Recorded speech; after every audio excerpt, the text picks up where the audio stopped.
Hello दोस्तों, नमस्कार। मैं विक्रम कुमार और आप देख रहे हैं जय भीम लाइव। दोस्तों, एक बार फिर से मैं आप सभी दर्शकों का हार्दिक स्वागत करता हूं। तो दोस्तों, आज की वीडियो बहुत ही खास, बहुत ही इम्पोर्टेंट और आपके लिए बहुत ही कुछ जानकारी लेकर मैं आया हूं। तो दोस्तों, वीडियो को लास्ट तक पूरा देखिएगा तो ही आपको समझ में आएगा। तो दोस्तों, आज की वीडियो में बात करेंगे स्वर्ग और नर्क क्या है और कहाँ पर है, किसने बनाया है। दोस्तों, आप जानते हैं कि स्वर्ग और नर्क क्या है। तो दोस्तों, आप सभी ने सुना होगा कि स्वर्ग और नर्क के बारे में, और साथ ही यह भी सुना होगा कि जो अच्छा कार्य करता है उसी को स्वर्ग में जाने की परमिशन मिलती है और जो बुरा कर्म करता है वह नर्क में जाता है। तो यह स्वर्ग और नर्क का भेद किसने पैदा किया, यहाँ स्वर्ग और नर्क का प्रचार किसने किया, और स्वर्ग और नर्क के नाम से किसको फायदा है और किसको नुकसान है। जबकि दोस्तों, अम्बेडकरवादियों का कहना है कि स्वर्ग और नर्क जैसी कोई चीज़ ही नहीं होती। यह एक पाखंड है, भ्रम है, यह एक अंधविश्वास है। अगर स्वर्ग और नर्क जैसी कोई चीज़ है तो यह बात किसने बताई। दोस्तों, सवाल तो उठता ही है। जबकि जिंदा व्यक्ति जा नहीं सकता और मरा हुआ व्यक्ति वापस आ नहीं सकता, तो फिर यह बात बताई किसने कि स्वर्ग कहाँ है और नर्क कहाँ है। अगर स्वर्ग है तो दोस्तों, दलितों का, वंचितों का, शोषितों का, पीड़ितों का, पिछड़े लोगों का स्वर्ग कहाँ है। तो दोस्तों, आज की वीडियो में हम यही जानने का प्रयास करेंगे कि दलितों का स्वर्ग कहाँ है। दोस्तों, आप सभी को पता है कि पूरे भारत में दो विचारधारा है। एक है अंधविश्वास और पाखंडवाद को पूजने वालों की, और एक है उसमें से पर्दा उठाने वालों की। तो दोस्तों, पहली जो विचारधारा के लोग हैं वो मनुवादी लोग हैं, और जो दूसरी विचारधारा के लोग हैं वो अम्बेडकरवादी लोग हैं। तो दोस्तों, जो अम्बेडकरवादी लोग हैं उनका कहना है, जो दूसरा पक्ष है उनका कहना है कि इस तरह का कुछ है ही नहीं, यह सिर्फ लोगों को फंसाया रखने का हथकंडा है, यह लोगों को अंधविश्वास और पाखंडवाद में रखने का एक षड्यंत्र है। दोस्तों, अम्बेडकरवादी पक्ष कहता है कि जो ब्राह्मण सदियों तक हमको पानी पीने तक नहीं दिया, जो ब्राह्मण हमको मंदिरों में घुसने नहीं दिया, जो ब्राह्मण हमारे ऊपर इतना शोषण किया, जो ब्राह्मण धरती पर हमारे पूर्वजों को चैन से रहने नहीं दिया, चैन से सोने नहीं दिया, ढंग से खाने पीने ओढ़ने तक नहीं दिया, वह ब्राह्मण स्वर्ग में हमारे पूर्वजों को पानी पिलाएगा, हलवा खिलाएगा, खीर पूरी खिलाएगा, मिठाई जैसे तरह तरह की सामग्री पहुंचेगा। कैसे संभव हो सकता है दोस्तों। यह सिर्फ दोस्तों अंधविश्वास है, पाखंडवाद है और कुछ नहीं है। अब बात आती है कि दलितों का स्वर्ग और नर्क कहाँ है। तो अब सही गलत की पहचान कैसे करेंगे दोस्तों।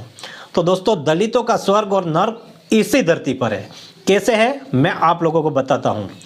दोस्तों, आप सभी को पता है कि हमारा देश भारत में भारतीय संविधान लागू होने से पहले मनुस्मृति लागू थी, और मनुस्मृति में इस देश के SC ST OBC समाज के लोगों को कोई भी अधिकार नहीं था। वह जानवरों से भी बेहतर जीवन जिया करते थे, और उस जगह से निकाल करके हमारे परम पूज्य बोधिसत्व डॉक्टर बाबा साहेब अम्बेडकर जी ने भारतीय संविधान के माध्यम से वो सारे अधिकार दिए, और जिस धरती पर इस देश का बहुजन समाज जानवरों जैसा जीवन जीता था, वह नर्क से निकालकर, वह नर्क से कम नहीं था दोस्तों, वहाँ से निकालकर बाबा साहेब अम्बेडकर जी ने आपको इतना अच्छा जीवन दिया, जहाँ पर आपको स्वच्छ पानी पीने का अधिकार है, जहाँ पर आपको शिक्षा लेने का अधिकार है, जहाँ पर आपको साइकिल से लेकर प्लेन उड़ाने तक का अधिकार है।